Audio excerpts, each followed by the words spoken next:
Hi everyone, welcome to another edition of SWUG TV. Today we have Laura Rose in the program, and we get some interesting information in the continuing series of kind of personal coaching and personal development, professional development in the series of programs we've been doing here on SWUG TV. So Laura, welcome to the program.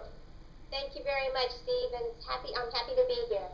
Excellent. I know we've had some fun doing a lot of these kind of personal development things, and in talking about some really great topics, we came up with this idea of taking stock of where your business is and what you want to do. And I want you to talk a little bit about what you're trying to accomplish there, and then we'll go through some ideas there.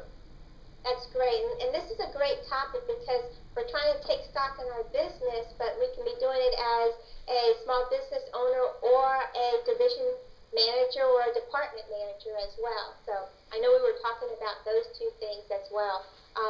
One of the difficulties that we had in taking stock is if I don't know where I'm going. I always like to keep the end in mind. So take time, whether you're a department manager or an owner of a small business, figure out where you want your department or your company to go. That means how much money I want to make in 1 year, 3 years, 5 years, how much I want my staff to grow, employment-wise, employee-wise, how many products and services do I want to develop over the course of the first year, third year, and fifth year. And then once I have those goals, it's a lot easier to create metrics to measure, hey, am I on target with these goals? And if I'm not on target, I can manage and realign.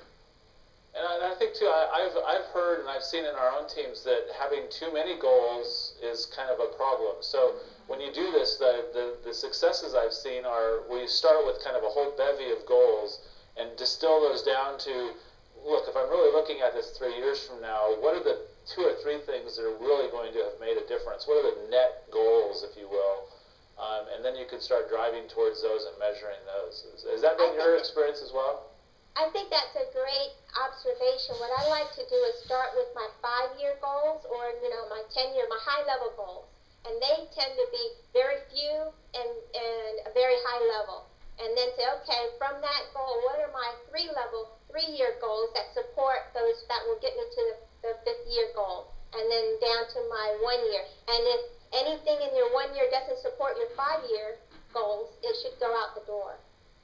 And I know that you wrote an article about this that'll be on SWUG, and the title was actually taking objective stock of your business or your unit. Is there a difference in your mind between taking subjective stock and objective stock?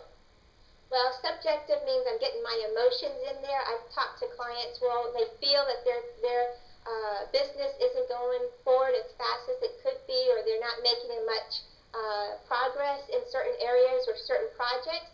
Well, that's just a feeling. When I ask them, well, how many services did you want to deliver this quarter? How much money did you want to make? They couldn't answer those particular goals that they had in mind. They just had a feeling that they weren't moving forward fast enough. So when I say objective, I mean, well, take stock, identify your goals, and then work towards those goals. And like you said, don't make them overwhelming. Don't make them too many goals, because we want to be, they're SMART goals. We've talked about SMART goals before. Right. We want to be specific, measurable, attainable, realistic, and time-bound.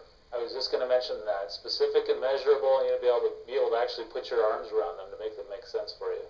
So really key, really key. Well, hey, thanks a lot for being on the show today. I really appreciate it. Great to talk to you again, and I certainly look forward to our next in this series. Thank you, Stephen. Thank you.